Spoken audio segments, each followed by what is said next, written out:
बिहार के सड़कों पर सम्राट चौधरी के चमचमाते पोस्टर, बीजेपी दफ्तर के बाहर बनती आलू पूड़ियां, मीडिया में हर तरफ सम्राट ही दिखाई देना, ये सब तो जायज है।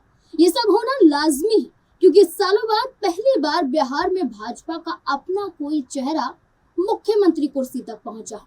लेकिन इन सब के बीच विजय कुमार सिन्हा का क्या कसूर है, जिन्हें एक झटके में उप मुख्यमंत्री पद से हटा दिया गया, वो भी बिना चर्चा की। क्यों लालू के खास को भाजपा ने अपने सबसे वफादार सिपाही मान लिया? एक का सीधा प्रमोशन तो दूसरे का सीधा डिमोशन क्यों?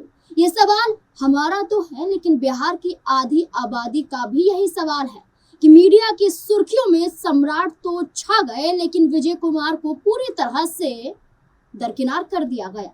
विजय कुमार सिन्हा पूरी तरह ही मीडिया की सुर्खियों से गायब हो गए। क्या इसके पीछे कोई बड़ी वजह है? और अगर है तो चलिए जानते हैं। और ये भी जानते हैं कि बिहार में विजय कुमार सिन्हा का सफर कितना मुश्किलों भरा रहा। नमस्कार, मैं हूं नाज़मीन खान और आप देख रहे हैं हमारा खास प्रोग्राम। जेडीयू में बढ़ते विरोध को शांत करना।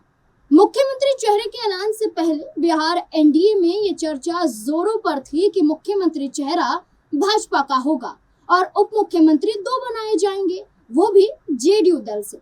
जिसके बाद ये चर्चा नहीं थी कि विजय कुमार सिन्हा को उनकी मर्जी से इस पद से हटाया जाएगा, बल्कि भाजपा आला कमान ने खुद ये फैसला कर लिया था। तभी तो कभी चर्चा निशांत कुमार की तो कभी ललन सिंह की चर्चा होने लगी थी। यानी साफ था कि भाजपा जेडीयू को पूरी तरह से दरकिनार चाहकर भी नहीं कर सकती थी, वरना बिहार में जेडीयू समर्थन वापस ले लेती है तो भाजपा खुद का मुख्यमंत्री चाहकर भी नहीं बना पाती। इसलिए ही विजेंद्र यादव और विजय चौधरी को उप मुख्यमंत्री पद सौंप दिया गया और विजय कुमार सिन्हा से पद छीन लिया गया, क्योंकि ये दोनों नेता नीतीश कुमार के खास हैं। मंत्रालय छीनने की आ सकती है नौबत। जहां दूसरी बार बिहार में उप मुख्यमंत्री रहे विजय कुमार सिन्हा को पद से हटा दिया गया, वहीं दूसरी ओर नए सिरे से होते मंत्रिमंडल विस्तार को लेकर विजय सिन्हा से मंत्रालय भी वापस होने को लेकर भी अटकलें लगाई जा रही हैं, क्योंकि जेडीयू कोटे से कई वरिष्ठ नेता हैं जिन्हें फिर से नई सरकार में मौका दिया जा सकता है। इस लिस्ट में टॉप पर विजेंद्र यादव और विजय कुमार चौधरी जैसे नेताओं के नाम हैं। ये दोनों न सिर्फ जेडीयू के वरिष्ठ नेता हैं, बल्कि नीतीश कुमार के करीबी नेताओं में से एक है और ये दोनों वर्तमान की नीतीश सरकार में मंत्री भी हैं। इसके अलावा श्रवण कुमार भी मंत्री बन सकते हैं, वर्तमान सरकार में ये भी मंत्री हैं। इन नामों के अलावा जो नेता फिर से एनडीए सरकार में मंत्री बन सकते हैं, उनमें अशोक चौधरी, लेसी सिंह, मदन सहनी, जमा खां और सुनील कुमार जैसे नेताओं का नाम शुमार है।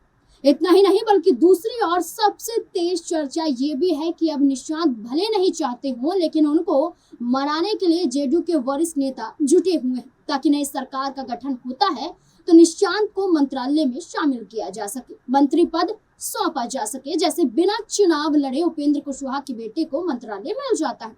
इसलिए भी सिर्फ उप मुख्यमंत्री ही नहीं, बल्कि ये भी माना जा रहा है कि अब विजय कुमार सिन्हा से उनका मंत्रालय भी छिन सकता है। भूमि एवं राजस्व सुधार विभाग जो विजय कुमार सिन्हा के पास है, वो भी छिन सकता है। विधानसभा चुनाव के दौरान जनता का विरोध। नवंबर 2025 में बिहार विधानसभा चुनाव के दौरान लखीसराय से भाजपा उम्मीदवार रहे और उप मुख्यमंत्री विजय कुमार सिन्हा का ग्रामीणों ने कड़ा विरोध चुनाव के दौरान किया था। खुरियारी गांव में नाराज भीड़ ने उनके काफिले पर कीचड़, पत्थर और गोबर फेंके थे, साथ ही मुर्दाबाद के नारे लगाए थे। ग्रामीणों ने ये विरोध खराब सड़क व्यवस्था और विकास कार्यों की कमी के कारण किया। टूटते जनता के विश्वास, गिरते जनाधार को भी एक बड़ा कारण माना गया, एक बड़ी वजह मानी गई, जिसके चलते विजय कुमार सिन्हा को अब दरकिनार किया गया। राजनीति में सफर रहा कठिन।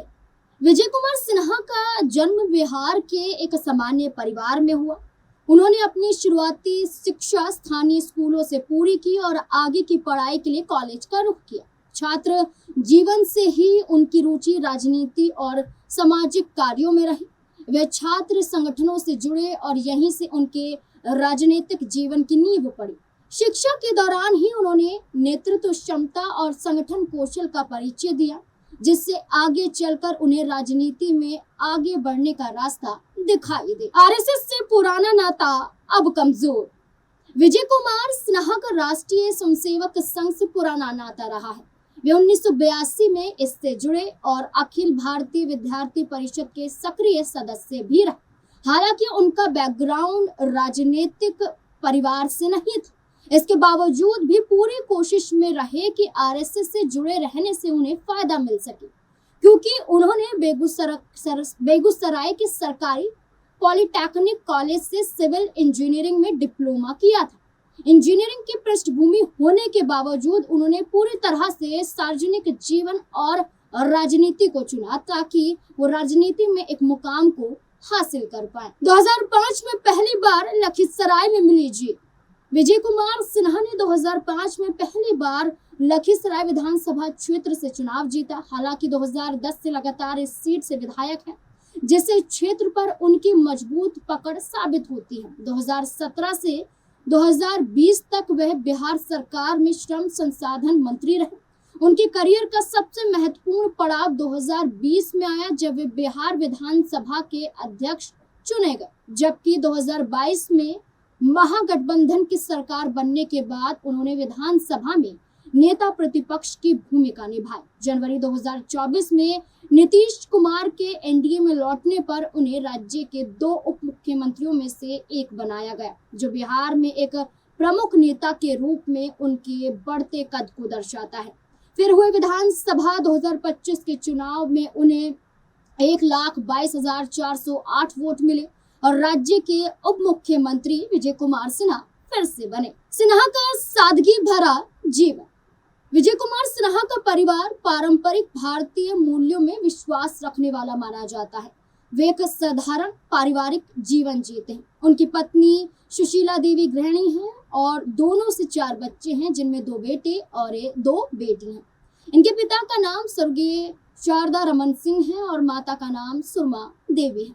परिवार सामाजिक कार्यों में भी सक्रिय रहता है। हालांकि वे अपने निजी जीवन को काफी हद तक सार्वजनिक मंचों से दूर ही रखते हैं, लेकिन उनकी छवि एक पारिवारिक और जमीनी नेता से जुड़ी रही है। विजय सिन्हा के पास धन दौलत।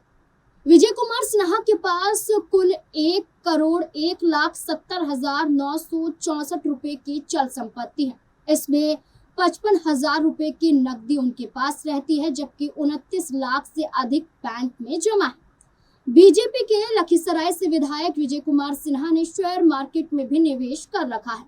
विजय सिन्हा के पास 45 लाख से अधिक के शेयर हैं।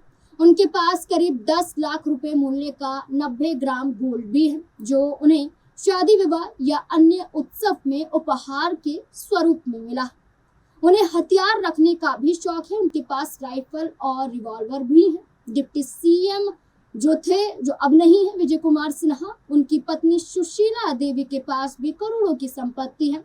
उनकी पत्नी के नाम कुल 2,81,24,841 की चल संपत्ति है। इसमें 450 ग्राम सोना और 40 लाख से अधिक रुपए की एक एसयूवी कार है और 1,27,00,000 से अधिक का शिवा इंटरप्राइजेज में पूंजी बैलेंस शामिल है।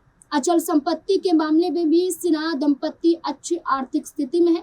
विजय कुमार सिन्हा की अचल संपत्ति का अनुमानित वर्तमान बाजार मूल्य 3,20,50,000 रुपए है। वहीं उनकी पत्नी की अचल संपत्ति का अनुमानित वर्तमान बाजार मूल्य 4,69 लाख रुपए है। इसमें पुणे, मोकामा और पटना जैसे विभिन्न शहरों में भूमि और भवन भी शामिल है, जहां करोड़पति विजय कुमार सिन्हा है।